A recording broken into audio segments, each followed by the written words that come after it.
This MAGA savings account is somewhat of an interesting proposal from Congress that should get your attention. So, about a week ago on Capitol Hill, the House Republicans somehow passed their massive tax bill with a nail biting 215 to 214 vote, a top priority for President Trump.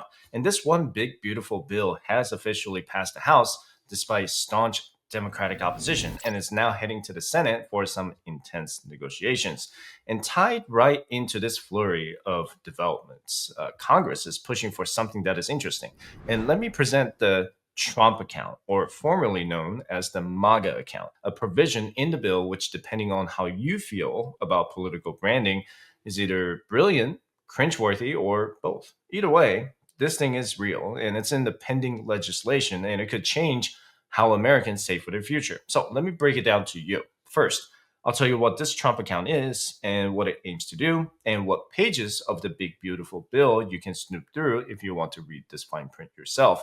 Then I'll give you my take, pros, cons, and the big old question: is this the real deal or just a political window dressing? So let's cut to the chase. What exactly is this Trump account and that House Republicans are throwing around? At its core, a Trump account is a new kind of tax advantage retirement savings account. You contribute after tax dollars, the money grows tax free, and when you take it out in retirement, you don't owe Uncle Sam a dime in taxes. But here's where it gets spicy. The Trump account brings a few fresh twist to the table that could make it way more appealing, or at the very least, a whole lot more user friendly for certain folks. And especially for people who have been locked out of Roth IRA contributions because they earn too much, or anyone who's just tired of jumping through hoops and wants a clean, flexible way to stash some cash for the future. To start with, if you flip over to pages 790 through 810 of the Big Beautiful Bill, you'll find a section that introduces the Trump account, formerly known as MAGA account, or the Money Account for Growth and Advancement.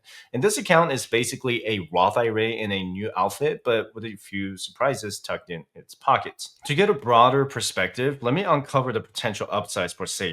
In simple terms, the Trump account is a savings account for kids. And think of it as a fancy piggy bank, but instead of just holding loose change, it's designed to grow tax free. And here's the lowdown: parents, grandparents, or anyone feeling generous can chuck in up to $5,000 annually. And for an extra cherry on top, the federal government would even kick things off with $1,000 seed money. It's like getting a bonus just for being born. And this money is supposed to sit there, growing like a well fed garden until the child hits 18, with the potential to rack up tens of thousands of dollars for things like college, buying a first home, or even starting their own business. And Senator Ted Cruz, who proposed the savings account initiatives, says it's all about getting more Americans invested in the market and basically giving everyone a piece of the pie.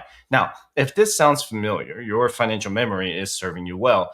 Democrats have floated a similar idea in the past with baby bonds. So, what's the difference between a Trump account and a baby bond? Well, the Trump account is more about individual contributions through the initial $1,000 from Uncle Sam is nice, while baby bonds lean heavily on government funding, especially for lower income families. Given the choice, which do you prefer? Comment down below and share your thoughts about it. Now, if this provision makes it through the legislative jungle and becomes law, supporters are expecting the eligible kids to have an account rocking and rolling as early as January 1st, 2026. So generally, parents will be the ones setting these up at a bank or other financial institution. But here's a fun twist: others could open an account for your child too. So let's say Grandma Barbara wants to be extra generous. She could potentially set up a Trump account for your child. Now, to get one of these accounts, a child would need to be born before January 1st, 2024. So for those of you with very recent additions, check the calendar if you can't remember your child's birthday. Under 8 years old, this means no grumpy teenagers trying to open one for themselves. A child would also need to be a US citizen and at least one parent needs to have a valid work eligible social security number. Now, as for when you can touch the money, there are rules.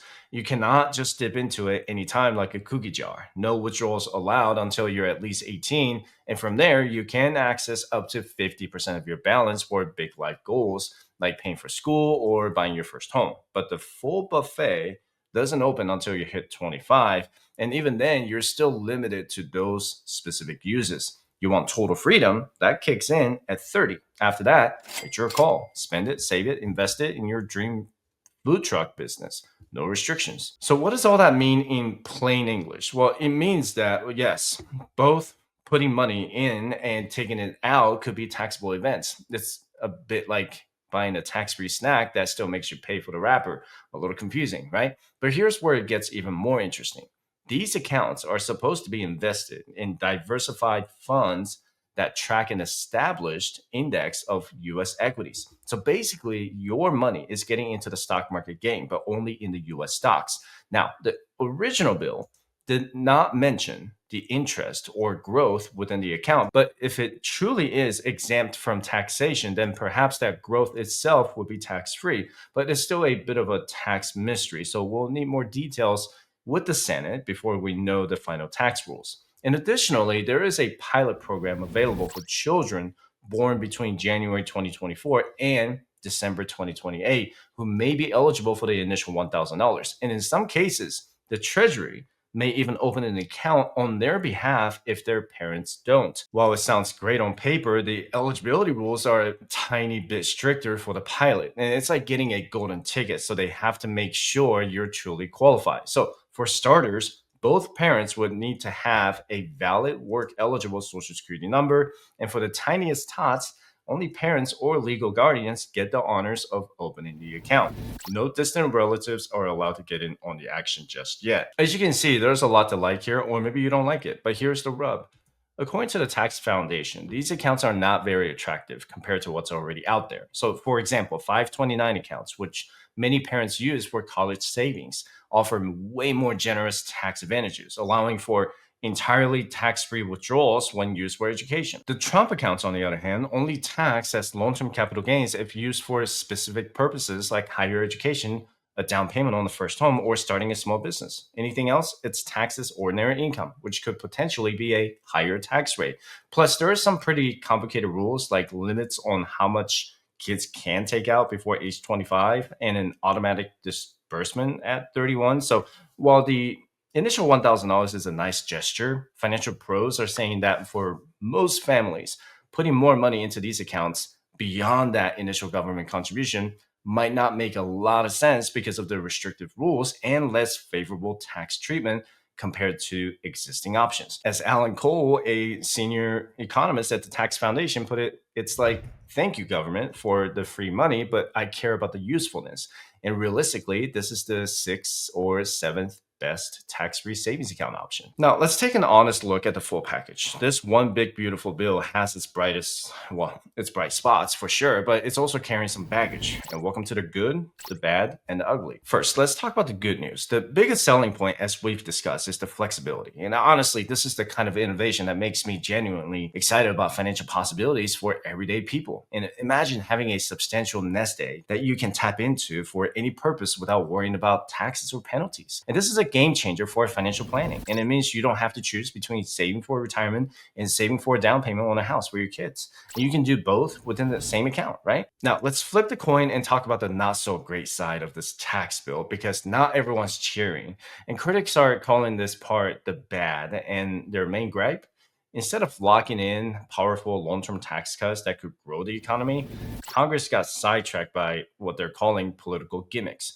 Think tax breaks that sound good, like exemptions for overtime pay, tip income, auto loan interest, and a bonus deduction for seniors, but come with a hefty price tag and around $300 billion over 4 years. If these stick around, the cost could double. And critics say it's like blowing your investment budget on party favors instead of something meaningful. Then there's the boost for small businesses. The bill wants to make their 2017 tax break permanent and bump it from 20% to 23%. Sounds generous, but it could cost $700 to $800 billion over 10 years. And finally, instead of trimming the fat from the tax code, like cutting outdated exclusions or repealing old credits, Congress just kept stacking new costs on top. And personally, I wonder if they're thinking long term here, because this seems like a short term fix. And even critics argue that bill went for flashy headlines instead of smart, lasting reforms. And they worry we'll be paying for it down the road. Now, of course, after the good and the bad, we've got to talk about the part that makes you squint and say, wait, they did what? Unfortunately, not everything in this bill is a step forward, and some parts feel more like a step on the Lego. This is the ugly side, that stuff that raises eyebrows and maybe a few blood pressures too. And one of the main concerns revolves around the revenue implications for the government, specifically that if everyone is saving tax free and withdrawing tax free, where does the government obtain its funds? While contributions are post tax, the long term loss of revenue from taxes on capital gains and withdrawals could be significant. And another potential ugly aspect is the disproportionate benefit to higher income earners. And if there are no contribution limits, those with significant disposable income can funnel vast amounts into these accounts and effectively shielding a larger portion of their wealth from future taxation. And the thing is, this could aggravate wealth inequality. And while it's great for those who can afford it, it might not do much for the average Americans who struggle to save a few $100s a month. Imagine building a superhighway but only allowing supercars on it. Then there's the concern about crowding out other savings vehicles. If the Trump account is so flexible and advantageous, will people stop contributing to their 401ks, IRAs, and 529s? While the intention might be to simplify, it could also mess up established savings frameworks that have their own advantages. And finally, you have to wonder if it will even last. New bills often hit big roadblocks like it's showing right now at the Senate. And if the politicians in charge change, this account could disappear or be changed drastically. And I've seen it happen too many times. A promising idea gets pulled out from under people's feet. So keep it safe. Don't base your whole financial plan on something that might be gone in a few years. So what does all this mean for you? The everyday saver, the person trying to navigate this crazy financial world. Well, first and foremost, it means staying informed. Provisions like the Trump account within legislative bills are a testament to the ever evolving nature of our tax code and financial landscape. And what's proposed today might be law tomorrow, or it might disappear into the legislative ether, right? If the Trump account provision is enacted into law, you need to weigh the benefits of tax-free growth and flexibility against the potential drawbacks and how it interacts with your existing accounts. For some, it might be a perfect fit. For others, their current diversified approach might still be the best path. Now that we've peeled back the layers on this Trump account, what do y'all think? Is this the golden ticket to financial freedom, or are we just rearranging the deck chairs on the Titanic of our tax code? Let me know your thoughts in the comments below. And this has been another beast of a video, and I hope you got a lot out of it.